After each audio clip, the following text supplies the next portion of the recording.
I was fostered on and off for the first 5, 6 years of my life. And she was just she was such a regal, wonderful, unusual, quirky character. In many ways, I didn't know much of her story until I was an adult and then would go back and see her. I felt very clear about being called since my teens and not knowing what it was, but knowing God was doing something and he was rearranging things. I can visualize it now, the first time we met. Yeah, and I just yeah. felt such a resonance Yes. with you as a strong woman, a woman who moves in the things of God. What did you have to navigate as you're kind of running forward, breaking through, but also, I imagine, there's some mold breaking happening? There was a sense of, how do I show up and lead with authority in this space and not be a caricature? My own journey with God is that he'd done a lot of work on the inside. He'd done a lot of healing, a lot of transformation. And I thought, Lord, if I'm going to preach, I'm not preaching for entertainment. I'm not preaching to show that I'm knowledgeable. I want to communicate and lead in such a way where we see transformation. God called you to America. There's one thing being a black woman in the UK, and then there's another thing being a black woman in the US. And it's not that I didn't encounter racism, I just encountered a lot more polite versions of it. You empower women, and your strapline is investing in women to help them become who they are meant to be. It's grown out of that, of the understanding that we don't live beyond what we believe to be true for ourselves. You know, that, like, I think of our journeys over the years, and a lot of it has been getting out of our own heads. I mean, and then getting out of our own way. Today, I am absolutely delighted to have Jo Saxton with me, founder of the Easer Collective, author, speaker, podcast host, and awesome leadership coach. More than that, Jo is my friend. We've known each other for 30 years. I know, and it's she so is, long. I know, we're not that old, surely. No. She is a woman that I love and admire on so many levels. She's a woman who's been there for me in the darkest times. We are in for a treat today, and I can't wait to dig into what really matters. Jo, welcome. Hello. Hello, it's so good to see you. So good. I'm so excited. Well, thank you. I'm honestly, when I got the communication you were coming on, I was like, oh, I can't believe it. I'm too excited. I've got to calm down. Okay, so Jo, first of all, can you tell us a little bit of your story, which, you know, some people will know because, you know, you're a public figure, but tell us a bit about your kind of origin story. Where did you grow up? Who are the most kind of influential people in that period of growing up? Yeah, so born and raised in London, South London, woohoo! And lived there for the first 30 years of my life. I've lived in the States for the last 20. And I would say the most, it's weird going back to where I grew up, because back then it was understood to be the inner city. Now it is a very beautiful, gentrified part of the city. It's super bougie. It's super bougie now. And I'm like, weird. You can't tell the same stories and people take you seriously, because people are like, but what about that cafe right there? And I'm like, that was not a cafe when I was growing up. But I think one of the most influential figure would have been my foster mother. I was fostered from we actually don't know when exactly, and that's okay actually. But for a number of years, on and off for the first 5, 6 years of my life, and she was just such a regal, wonderful, unusual, quirky character. And I think what was her name, Jo? Her name May Butterfield. Emily May. She was known as Aunt May to everybody, and she was kind of like the neighborhood woman who took everybody's kids in. So there was always some motley crew around her house doing some rant, climbing something, eating something, making a mud pie, playing with pets. That was our kind of life. And what a hero! Yeah, she was such a phenomenal woman, and had fostered me late on in her life. She was in her 70s when she fostered me, and she'd started I mean, talk about a life that spans history. She started fostering during the Blitz. Surely we're not that old, Jo. There can't be people. It's so awkward. And it was that's where she kind of found her calling, I think she would describe it as. And as a result, she just couldn't stop. She never wanted to get married, but she always wanted to look after kids. and Wow. that had been her story. And in many ways, I didn't know much of her story until I was an adult, and then would go back and see her. I mean, like, I tell you what, I did not know, Amy, about her, and I What? did not know this until I opened the Guardian newspaper, and she'd won an award for England's most inspiring learner. That she could not read when she was Wow. functionally illiterate when she fostered us, and Wow. she got her GCSEs in her 90s. And Joe, that's I extraordinary. And mean, given how educated and brilliant you are, oh, that's thank you. even more that's extraordinary, isn't And it? and I remember when I was a kid thinking her handwriting is terrible, like it was chicken scratch. And I remember my brother taught me how to read and all these kind of things, but I hadn't realized what she Wow. was doing. And she called me again, I was in my 20s. I was in Sheffield by this point, and she said, "Hey, I remember you gave me all these brochures when you were like 16, and I couldn't read then, so I've kept them." And it was like I gave her Why Jesus. I was going through a particularly zealous point and thinking, I've got to make Come sure on, she's Joe, saved. And I sent her Why evangelist. Jesus and all these, I mean, every single one of them, Amy. I sent her them I love all, it. and she couldn't read them, so she kept them. And she said, "Well, now I can read. I've read them, and I'd Wow. like you to explain some things to me." Wow. How And so it was amazing. just this fun. She'd always had some kind of relationship with God. She used to tell stories about how when she needed food for the house, she wouldn't ask anybody. She'd just tell God what she needed, and then food would turn up the next day on the doorstep. Wow. And so George it was, Miller style. I know, complete George Miller style. And so she was just this um, incredible, quirky, wonderful woman who I think, has always given me a picture of life out of the box, Yeah. really, Wow. and was I so mean, formative. it puts a whole new perspective on length of life as well, Yeah, and what we're capable of doing in yeah. decades. I've been reading this book called The 100-Year Life, which is sort of Mm, about how, as we live longer in the West, we need to think differently about what we're yeah, capable of, absolutely. and what our needs are going to be as well. But wow, a 70-year-old woman Yeah, takes. it's So wild. how many kids were living with her when you were there? There were five of us at that time, me and my immediate brother, and then my older three foster brothers who had grown up with her. They were neighbors' kids who she basically, and the Took neighbor in, was quite yeah. vulnerable, and she took in and raised them. So they were teenagers. Wow. So I was in this house of boys, uh, this house of I can very totally see noisy, that. you know what I No mean? problem holding your own there. Absolutely Energetic not. boys, and then me. You know Wow, what I mean? So amazing. So it was wonderful. if she wasn't kind of dragging you to church, how did you kind of encounter Christian faith?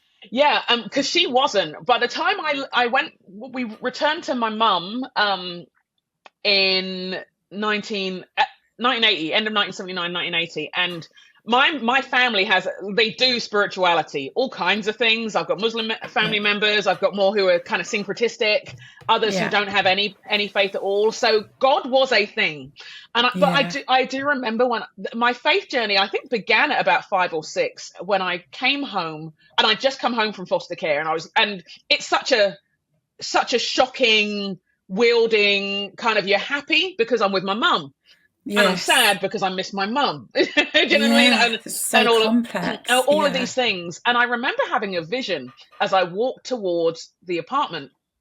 And Wow, it was Joe. this really odd. I mean, bear in mind, I'm 5 years old. I have this vision, and it's and in front of me, the whole room, the stairs of the flats. It was like unscrolled, and there was a night sky, and Wow. there was a man in the sky with a white t-shirt and jeans, but he was striped every single ethnic color. Wow. How And fascinating. he was striped, like he had a stripe, and I knew that it was this kind of multi-racial, and I thought, oh, okay, that's what God is like. And then I went inside, and that was my first Wow. kind of like, I remember thinking, okay, now I believe God exists. And then and again, 5 years old. So then it's like, and now let's That's go watch Sesame Street, profound. and Yeah. No, no. and I mean, and now let's have some snacks, or something. And then it was some friends at school who invited me to church when I was about 9, Brilliant. and um they were. I mean, I was not the healthiest child at school. I think I might have been the class bully at the time. I think So, and when you're 8, you just take turns on who the bully's going to be. There's no reason. Who's It who's the totally, A-type personality you know in what I mean? in this room? Who's I think that'll be venting? me. I'm Yeah, taking who's over. venting this month? Like bully of the month Wow. kind of thing. And so and they invited me to church, and they invited me to a weeknight club thing, and they said, oh, you should come. It was a Methodist church down the street, and the leaders had some encounter with the Holy Spirit some years before, and so were utterly, radically, intensely transformed. Wow. Like everything else was a him sandwich, and then them. And so they were evangelizing the blocks and all. I mean, it was completely 80s vibes. And they used to, if you went to this Bible study 4 times, you got a free Bible. And normally you were a Christian by then, to be honest. It was like this mini Yeah. revival. And and so when I got there, they were all talking about Jesus, and I was just so annoyed because I felt like they were talking about someone I frankly didn't know. And Yeah. and again, 8-year-old, 9-year-old language. Like, you can talk to Jesus about anything, even about your teachers. It was just this awesome thing. And I remember I remember watching a night when they kind of asked if people wanted to come to faith and all that kind of stuff. And I just was curious about it. And then I started asking questions because I did want to know who Jesus was. And then what it was, I remember saying to the youth leader, the lay leaders, saying, hey, you need to put on one of those nights where you explain the gospel and tell people about who Jesus is and ask if they want to respond. If you put one of those nights on, I will bring a friend and we will both become Christians that night. Joe, I love it. So, planning your own conversion night. I'm like, if we can get this organized, please. This is what we call leadership, people. And so I brought a friend. We just finished our skittleball tournament at school, and so we had our kits on. Do you know what I mean? Green and yellow kits with these knee-high socks on. And she came with me. We became Christians, and that was that. That's amazing. That was, yeah. It's like they did it, we did it. Job done. Awesome. Job done. I love it.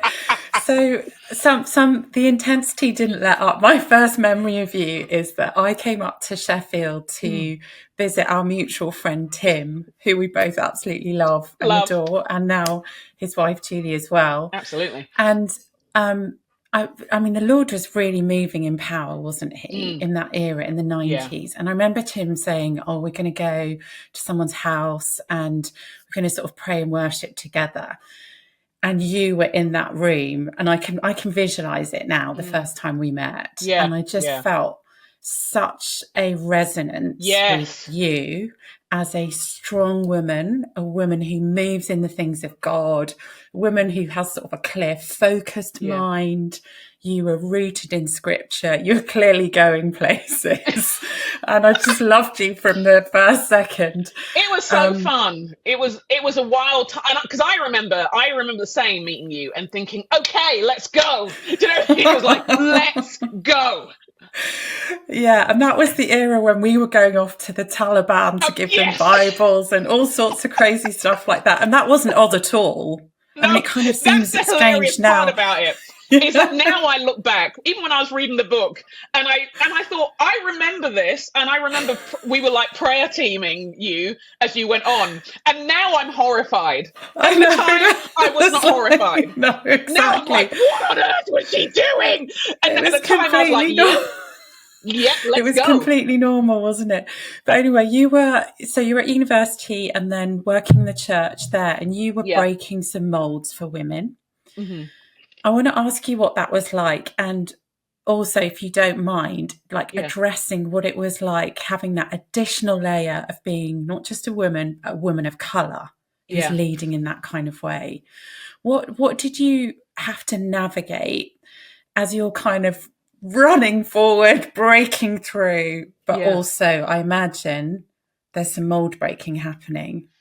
Yeah, I mean, I think the weird thing was I felt very clear about being called since my teens, a bit like you, like a sense, and not knowing what it was, but knowing God was doing something and he was rearranging things. And so there was this strength of this conviction, like in our uni years. And then you get into the jobs and then it's like, oh. And I think there were a number of things playing at once. One was, now I'm here, am I allowed to be myself? Yes. Am I allowed to be? I mean, at that time, I mean, me and my friend Jennifer used to joke that the only time, like, we were the only black woman in the church, and there were hundreds of people in that church. And it was a great church. It was a Wow. fantastic Yeah. time. But we used to joke that the only time we saw like another black woman was either each other or when we were standing next to each other facing a mirror, because that's how rare it was. And then it doubled, you Wow. know? And Yeah. so we were very conscious. She was a worship leader, and we were very conscious of that sense of, we are everybody's firsts.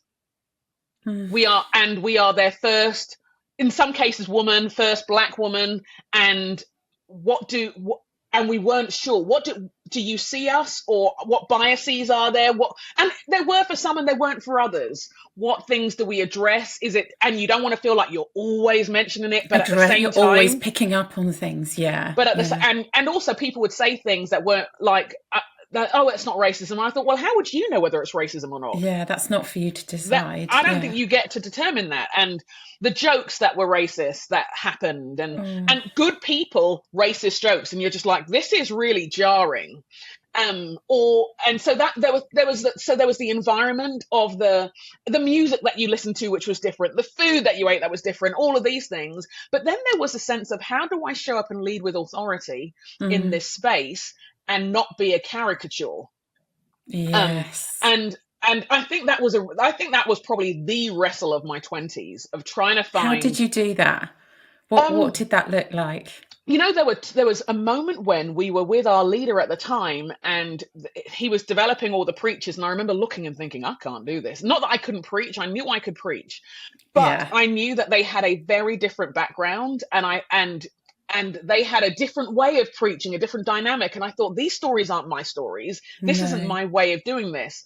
And there was one other woman in the room, and I thought, I don't know how we're going to make this work, because I could see the guys reflect with their leader and find something of themselves in it. And I was like, not me. It's not how I'm getting nothing.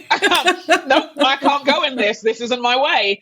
And I remember saying to God, Lord, I know you've called me here, and already there's been a cost to it. So you've got to make this work, but I've got to be me. And I remember coming away from that session and thinking, okay, let's just ignore everything we just heard and work out the kind of leader you want to be when you do see yourself. And I remember thinking, okay, do you remember Moira Stewart, that newscaster? Yeah. I remember watching her and thinking, okay, I always saw someone who was informed and someone who was sharp and bright and poised. And I thought, okay, I want to do that, Lord.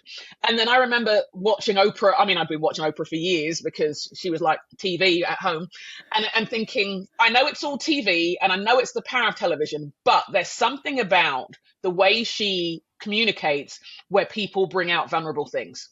And my understanding and my own journey with God is that he'd done a lot of work on the inside. He'd done a lot of healing, a lot of transformation. And I thought, Lord, if I'm going to preach, I'm not preaching for entertainment.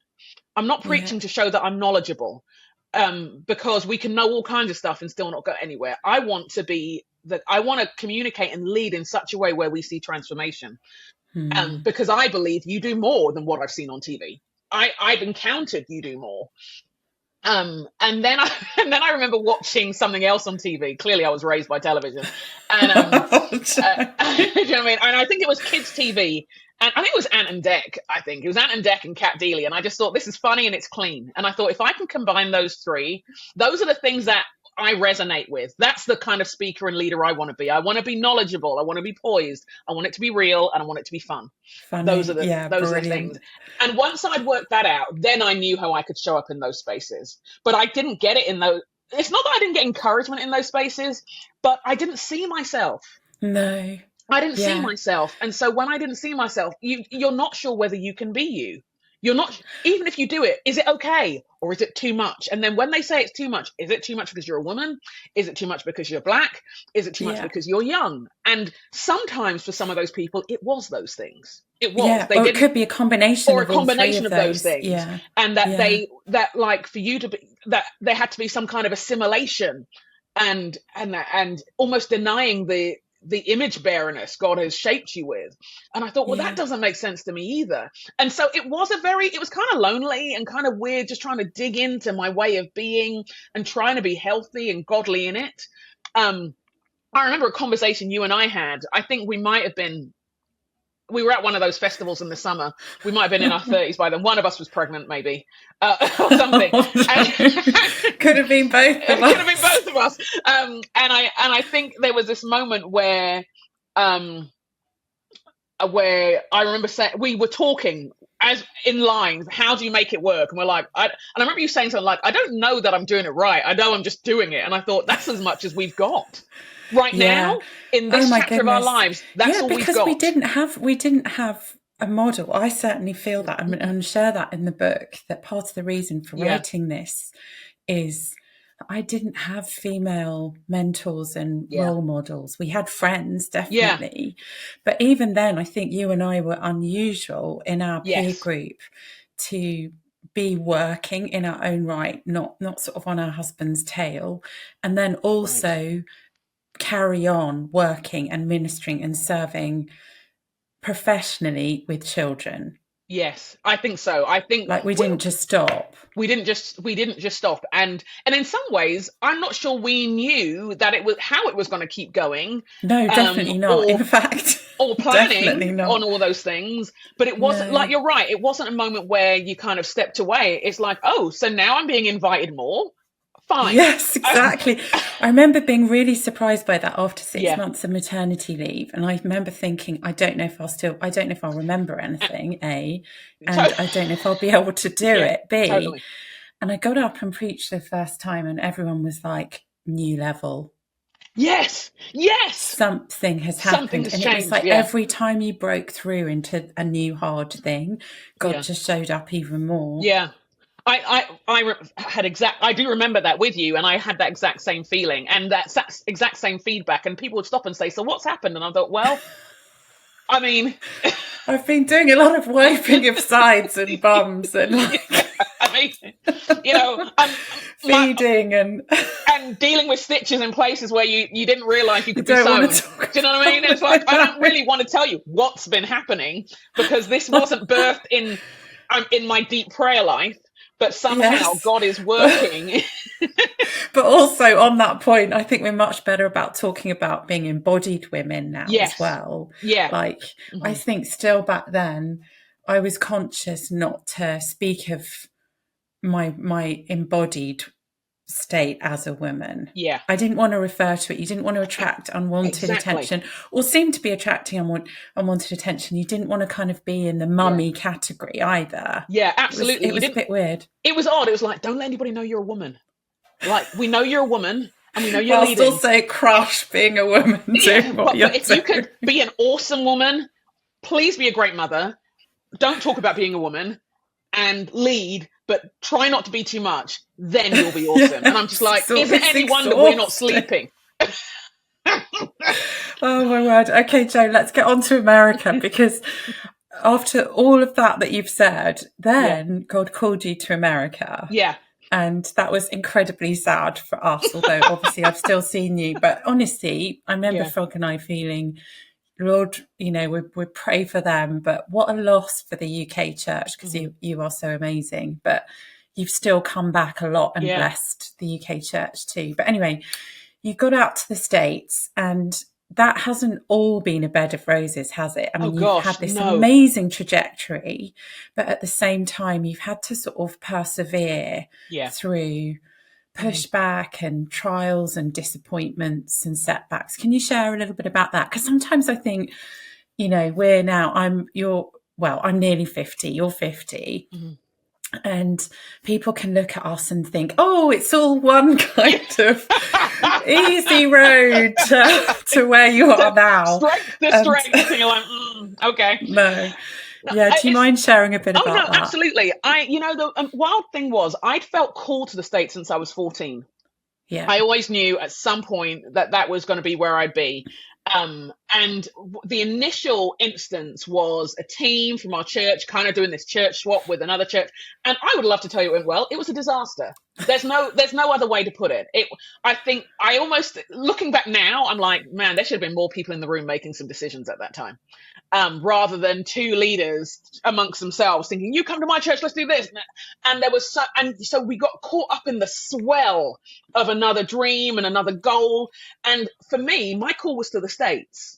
That and it was right. I mean, that's the weird thing. It was right, but it was terrible and hard.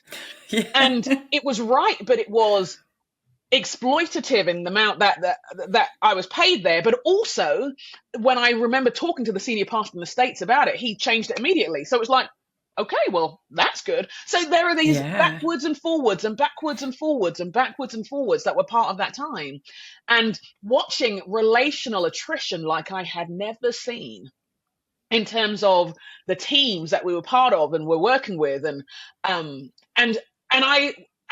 like you say, I was established in the UK. I'd been part of the UK, and now I'm starting again in this space, and knowing it was right, but not fully knowing some of the dynamics of the US. And so again, there's one thing being a black woman in the UK, and then there's another thing being a black woman in the US, and a black British woman in the US, which is different from the different story and the experience of my African American sisters. Yeah, of course, yeah. As well. So I think there was lots to navigate and lots that was confusing.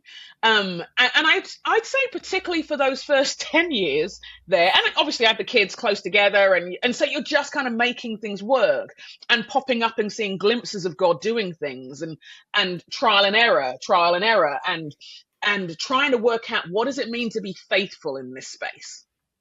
What does it mean to be faithful? And I understanding, I think in the first 10 years there, I think a lot of it was just, in some ways, me having the call felt buried in certain ways. Yeah. And looking at things and thinking, that's not right. That's not right. Lots of things that are right. That's not going to work. And yet, again, kids, and you're just so busy doing all of these things, and had begun to write and knowing that there's stuff coming out, but it's just not clear.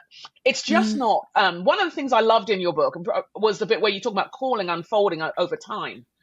And I've been reading it to all the girls I'm leading at the minute. I said, you need to read this page. This is how calling is. Because I think there is that kind of like, it's not, I wished it was a blueprint.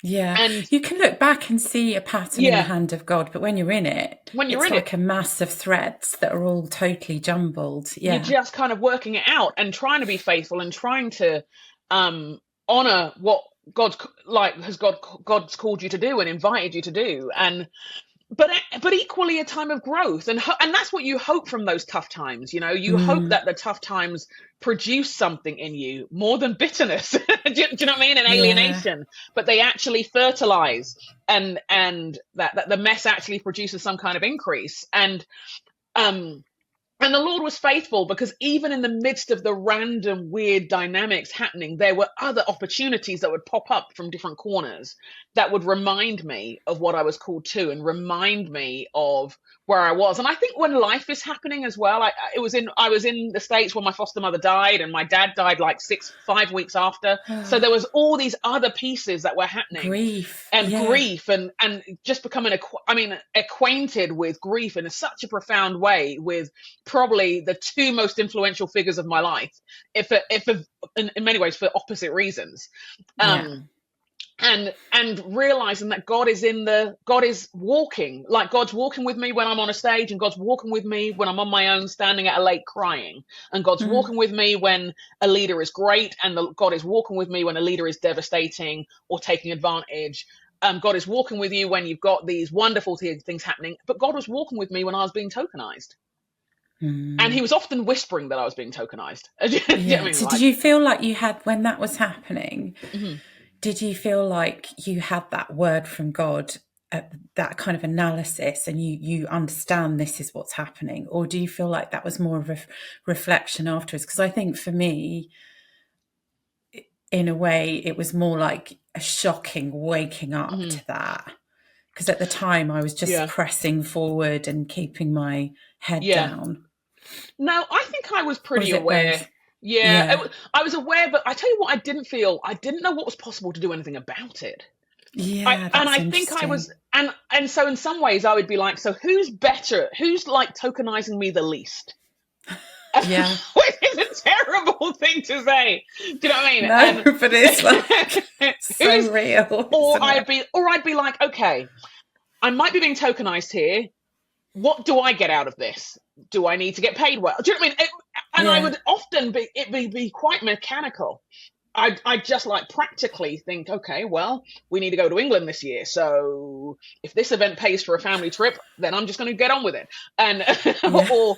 or how I Like max you're bootstrapping all the time, aren't you? You're all making it all the work and time, pulling pints out of, whatever that expression all the is. You're pulling a time, rabbit out of the hat all the time. every in every way, and trying to be creative. And I think though there were I kind of would try and find out who to trust, and Yeah. and sometimes those trusts were well placed, and sometimes they weren't. To be honest, No. sometimes they Yeah. weren't. Um, but I think that's all I knew how to do at the time, and I think probably because I was thin on time as well, like if the kids weren't as young, and this is by no means to blame them, it was fantastic, but I there were other priorities. So you're Mm. just like, I just want my kids to be healthy, I want my marriage to be healthy, I want us to be healthy, so I can tolerate that for a while. And I'm from an immigrant family. I think of the things that my mum and my aunts Mm. grew as they were nursing in London were hearing. I mean, I had Mm. it pretty light compared to that stuff. Mm. you Yeah. know I didn't have anybody coming and chasing me down shouting the n-word at me all the time, No. which was Oh. what my family experienced when they first moved to the UK. So in that and it's not that I didn't encounter racism, I just encountered a lot more polite versions of it. Mm. And stuff, and other systemic kinds of reality. So in that level, it's weird when when that's been the backdrop of the things you still tolerate, which is still, Yes. they're still bad, but they're better than that. And I think there Yeah. was a point where the Lord did interrupt me and say, Joe, better than doesn't make it good. Mm. Okay, Lord. That's a Noted. real low bar you're operating with there, my child. You know what I mean? Yeah. Oh Because it's gosh. like, well, they didn't do that, so that's okay. They didn't do that, but that's okay. And it's like, yeah, but you've been excluded from these rooms that you should have been in. Yeah. You've been excluded Can from rooms. Sorry, go on. absolutely. No, I was going to say, I mean, talking about a low bar, one of the big conversations happening, I guess, in the wider church at the moment is leaders falling and Yeah, harming yeah, people in different hmm, ways. And, we've both been impacted by that in yes, different spheres, but also overlapping spheres, I think. hmm, And it's incredibly and utterly devastating, isn't yeah, it? On one level. And on another level, it's really banal.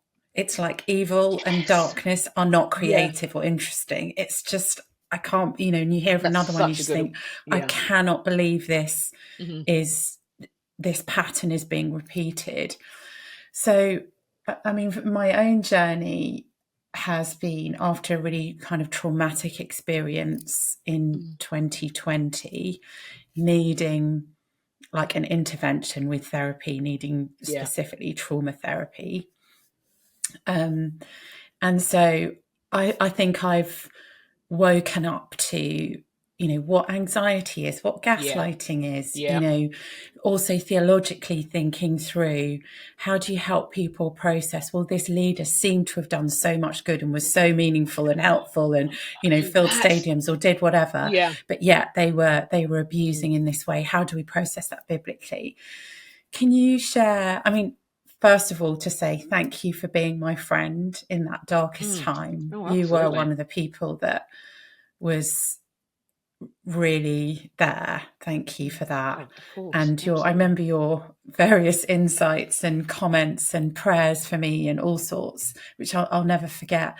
But can you share a bit about how you've processed some Mm. of these things Yeah. and how you coped with it, how you've navigated it, what's taken courage, what have you just had to leave, Yeah. that kind of thing.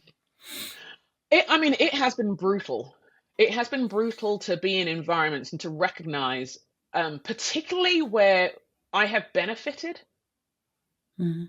I think that's the where you get caught up in other people's stories, and where in my case, I was a side figure to in other people's stories.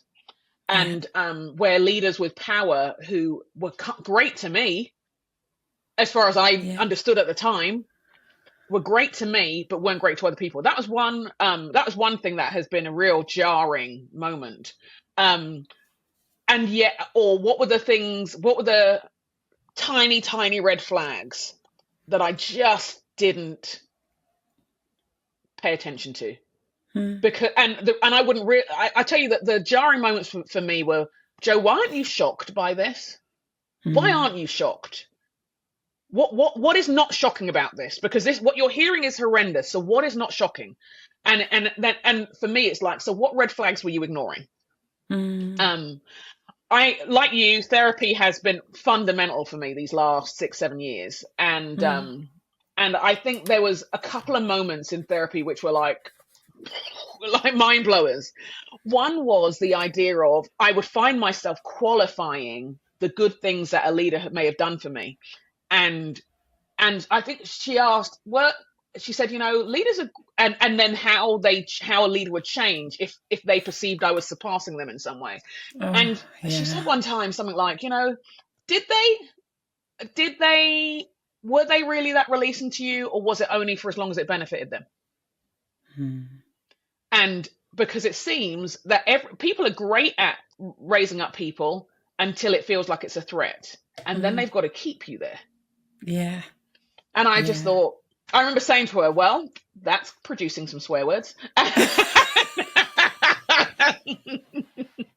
said, look, I'm trying to come to these sessions and not drop F-bombs all the time. This is just not remember helping. us in our 20s in those prayer meetings. The 20-year-old us would be so shocked at that. The 48-year-old me is not remotely shocked. They'd be like, really? That's what you became? That's what it looked like? I know, it's so right. And I think so. Some of it has been a deep grieving and a deep mourning, but also an owning who I fully am, and an owning my call, and okay, I can't control what other people have done, but these are the things I'm not going to do. So I think seeing these abuses of power have been perpetual wake-up calls.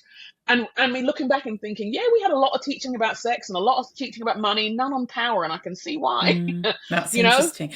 So that's a red flag. I'd love to hear what you think some of the red flags, even small ones, were. For me, one of them now is any sort of group that has a heavy emphasis on don't gossip. Oh, yeah. Because obviously we shouldn't gossip, but often that is used as a control mechanism to keep people from sharing their concerns with the appropriate person. And any kind of raising of a question is battered down as gossip or lack of loyalty, like a heavy emphasis on you must be loyal to me and my family, and and to this lay mission. Aside any question. Loyalty is the one for me. Loyalty is the biggest one, because I think that was the weapon that was wielded. I think loyalty was weaponized, and a loyalty to, I'm from a collective culture. Do you know what I mean? You know Nigerians well. So, Nigerians are a collective culture. So there is a kind of tight family tie in everybody's aunties. We don't know if we're blood related, but there's a connection, And so and there is a connection to your heritage, your tribe, your people, all of these things. But there is a distinction between that to the point of loyalty as currency, loyalty as a marker of whether you get raised up through the organization. And I think for me, what the red flag that was when I realized, this isn't the collective culture you've grown up in. This language of family and community that's being used is not your heritage. This is something, and it took me a while to realize that this is something different. And when someone is not only do they value loyalty like at a hyper level, but they also tell you what that loyalty is meant to look like. And that Right. was where, and I thought, oh, I don't think you get to tell me what my loyalty to you looks like. I don't think you get to frame it like that. Yeah, And that's fascinating I too. was fascinating. And I remember Can you share reading what that something. did look like or not really? Is that Well, too share what I think it was what not questioning. Sometimes it yeah. was in certain circumstances people would tell you not to talk to people, and I'm like, I don't even think we get to do that as believers. I'm not sure how that No. works. No. Or I'd hear that, or when certain people who were close to me were spoken about, and I thought, that person is a friend of mine, Yeah. and yet you're talking like I'm being invited into like close quarters. It was, I mean, it was manipulative. It was manipulative. Yeah. Yeah. Um, and it's so, like, there is a kind of, they're the meta narrative. They're a meta narrative now. They're the big story, and they tell who's right, who's in, who's out, and suddenly you're at high school again. And I'm like, how did I end up here? Do you know what I mean? Those sorts of Oh, things. it's exhausting. It's Yeah. exhausting. And I remember reading a quote, and whenever I do a women's event, like whenever we're doing Aza, I say this quote just to throw it out there. I'm like, this has nothing, no talk. I've just got to tell you women because I know it me. And it's an author called K.J. Ramsey. And does a lot of devotional writing, and there's a book called The Lord Is My Courage, and it's taking her Mm. through. She goes through this, the Lord's Prayer, and she talks about spiritual abuse and chronic illness, just really profound stuff. And on page 114, and I'm telling everybody because I want you to go get that book, she says, loyalty is not a fruit of the Spirit. Wow. Faithfulness is. That will preach. And I just thought, and I Yeah. remember looking, and she put it on Instagram one time, and I remember thinking, well, you just detonated that in the world. And do you know what I mean? And Oh, amazing. but loyalty is not a fruit of the Spirit is a real powerful reminder of this thing which has been elevated as like we've super spiritualized it, we've weaponized it. And I Yeah. think women have a great propensity to stay more loyal to relationships, organizations, all kinds of things. That is true. I mean, the studies show that women stay in jobs a lot longer than Yeah. we are much more prone to stay longer than we Yeah. should. And we value that. Yeah, and that is definitely weaponized against us. I mean, Yeah. one of the things that I realized is that a toxic culture Yeah. weaponizes your piety against you. Mm-hmm. Yeah. So your desire to be loyal or faithful or humble or whatever the Yeah. virtue is, Yeah. is then somehow subverted and weaponized. Absolutely. One of the saddest things then about it is that you need to recover from that in order to be able to even hear about that good virtue without flinching. I know. And that's one of the negatives of the deconstruction thing is then all those virtues or everything about the Christian faith that is meant to be good and beautiful and true is thrown out, right? But I understand it. I get it. It's a trauma response. Because you've been burned, and who wants to touch a burn wound? I mean, that's the thing. That's what it feels like. You have literally been burned, and you have, and you and I both know that when in environments that have proved themselves abusive on whatever stage of the continuum, that's also cost you money. It's not just hurt your feelings. People have bought houses and moved into neighborhoods. People have sacrificed time and not been at things because they've invested in things. They have invested years of their career. They have invested their earnings, or they have taken, in the name of loyalty, the amount of women that get underpaid is horrendous. Horrendous.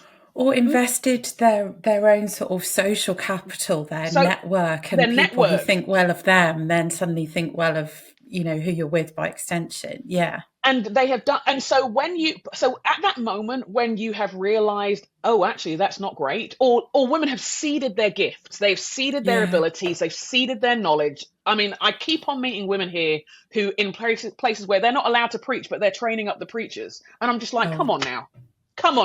They've seeded they've seeded all of these things. And by the moment you realize, hold on a second, you've given 10 years of your life. You've given 20 years of your life. And I think that's what makes it so devastating. Mm. That's why people like, then you've burned a hole in my years. Yes. And I don't know where to go with this. And I think in the years of therapy, and I still have a therapist because I'm just like, yeah, you just stick around, but because Yes. I don't know what's coming Very up good. next. No. And I remember thinking it was great to have a place to unpack and to acknowledge the grief, acknowledge the Mm. sorrows, acknowledge the frustrations of the of the tokenism, of the sexism, of the rampant misogyny, of the racism, of the people who are surprised I'm articulate because I'm a black woman, people who you can't be passionate because then you're an angry black woman. If you ask for too much money, who do you think you are? Because you're just a woman. Yeah. And I'm just like, pay me, because Yeah. when you put my photograph on all of these things showing that you're Yeah. diverse, that's costing somebody, i.e. me. And so you Yes. can pay for that privilege if that's what you're wanting to do. Because I almost don't mind. I prefer environments where I remember one environment called me and said, "Hey, we just want to be honest with you. We've not done well on the diversity thing, and you may be the first."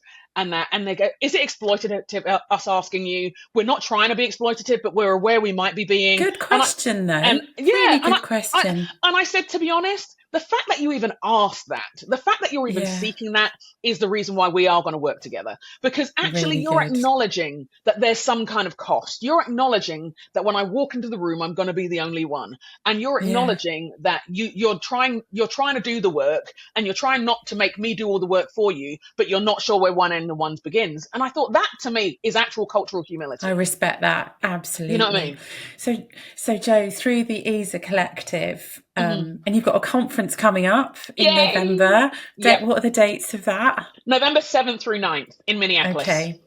Right, check that out, everyone. Jo is awesome, and that is worth flying in for. So through that, you empower women, and Yeah. your strapline is investing in women to help them become who they are meant to be. Yeah. So what's the focus of that investment? What does that look like? Can you share a bit about that work? I think it's grown out of the understanding that we don't live beyond what we believe to be true for ourselves. You know, that, like, I think of our journeys over the years, and a lot of it has been getting out of our own heads. I mean, and then getting out of our own way, in some ways, or making sure other people aren't getting in our heads, and, you know, Yes. all of that. And so, but when I look at scripture, I see this range of women, and, you know, every so often you hear about a couple of them, but actually you see this range, this multi-ethnic, multi-generational, doing different things in their times, in complicated situations. Do you know what I mean? We talk about Hagar being enslaved, but we forget to mention that she gave a name to God. Do you know what I mean? This is a creative woman with a voice. You know, we think about Shira building 3 towns, and God didn't seem to see fit to say anything else about it. I'm like, well, job done. You know, do you know what I mean? It's all these wonderful things. And so part of when I'm gathering women for EASA or anything else is, who did God make you to be? Like, we've got to let's get rid of the cultural conditioning. Let's get rid of the lies and the overthinking that happens when we know God has put something in us, but we're still apologizing for it. And we're still afraid of it, and afraid of ourselves in it. And so we've kind of boxed it down and pushed it underneath. And I think afraid of what people are going to say if we walk in the full Exactly. authority of our gifting. Yeah. Because let's be honest, we tried it and people did say things. Do you know what I mean? It's not even like, we know that those fears are well-founded. Yeah. Well-founded fears. And that it's been costly to lead. And so part of what I'm wanting to do when we have these spaces is to say, God called you EASA, and the word in the Hebrew is to rescue, save, and be strong, which is very different from what we've projected that word as being. Yeah. You know, like, which is, by the way, for those watching, it's where Eve is called Adam's helper. That's how it's often translated in the NIV. And that word. That word. Yeah. And when we think helper, we think backup plan or assistant. Yeah. And we're more than happy to washer-upper. Or washer-upper and things. And what we don't recognize is this it's a military word, it's a warrior word, an Asa was one who had the power and the resources to help. That it's, as an image bearer, we're reflecting the Father, the one, because he's often called it, God is our refuge and strength and ever present help. We don't call him an ever-present washer-upper. No, exactly. He's the deliverer. It's it's prophetic. I think that word is prophetic of Mary's role of bringing the deliverer into, amazing. Into the world. Yeah. It's just a phenomenon. And knowing, again, from a culture where names are so important, your name is your identity. And we see that in the Bible, don't we? When we see God naming people, it speaks of who they are and who they're going to become and their journey. And that the God of the universe saw fit to name us that way has implications. And so part of our time, whenever I'm investing leaders, is to say, this isn't just because it's 2024 or whatever year it is.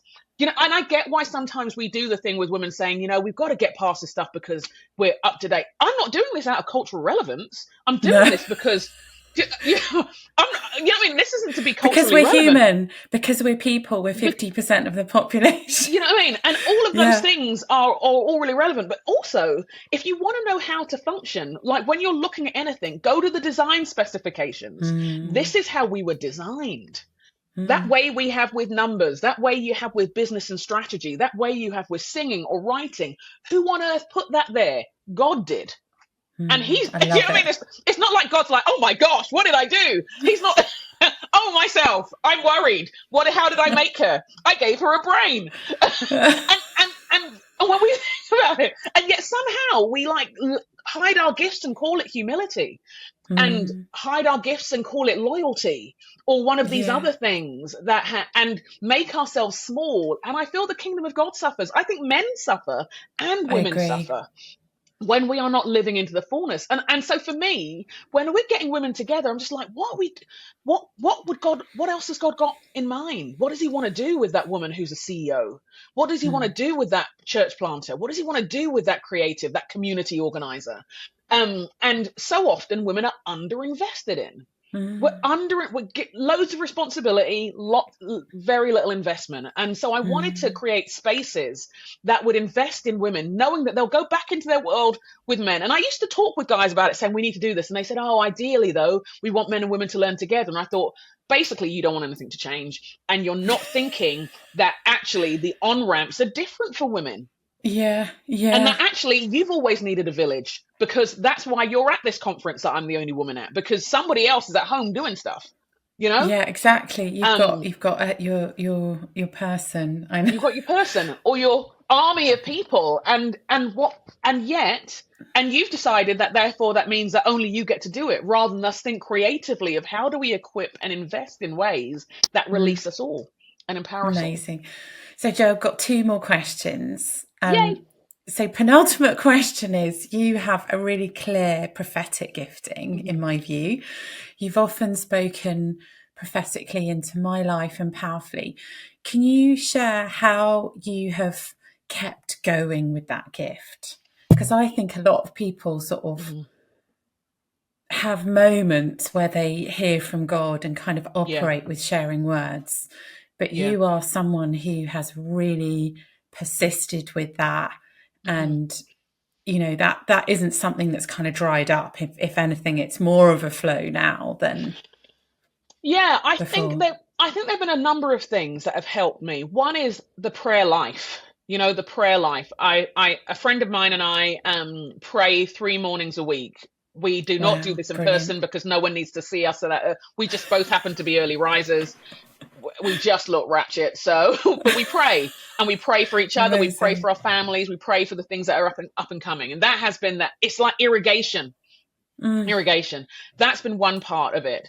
I think so you do that 3 times a week? Yeah, Monday, Wednesday, Friday. Unless one of us is away. Monday, Wednesday, Friday. And then I think another key thing for me has been one of my girls who I work with, one of my students said, I want to just remain interruptible. Can God interrupt you? And I think I've tried to learn to have a posture of an interruptions. And the way I do that is asking questions of God. So with I often ask God for what I call the wild card. Say, Lord, what did I not see coming that you want to do? Because that keeps me on the edge with him. Do you know what I mean? It keeps me interruptible. I think another key thing for me is that helps me stay almost engaged with this is in this chapter of my life, times of silence. I like just where I just sit before the Lord. I think, and sometimes he talks in that time. Often he doesn't, but I think it just stills my soul. I think that for me, it's a bit like an iceberg. It's the stuff underneath that keeps it going.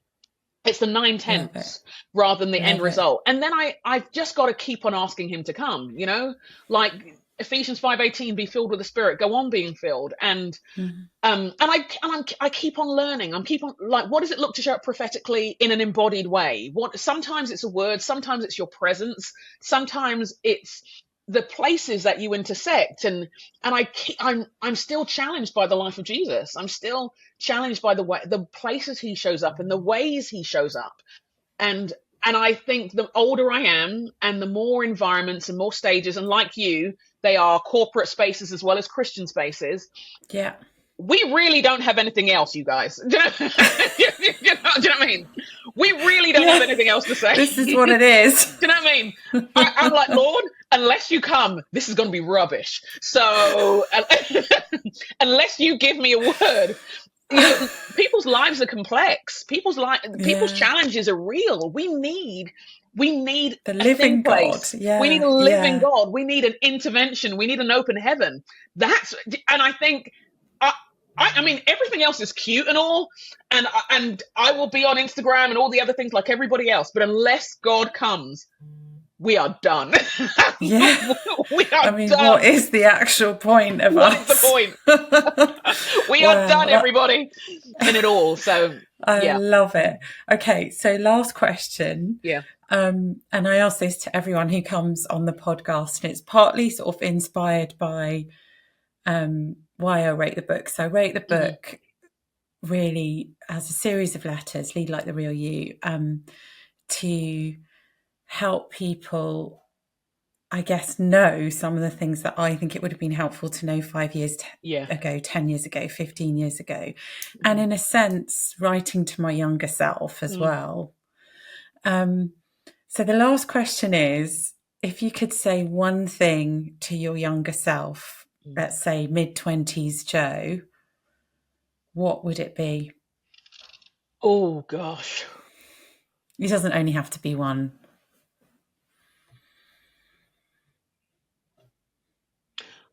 They're all kind of connected. And it would all come down to the same thing about trusting my gut, and trusting what God had placed in me.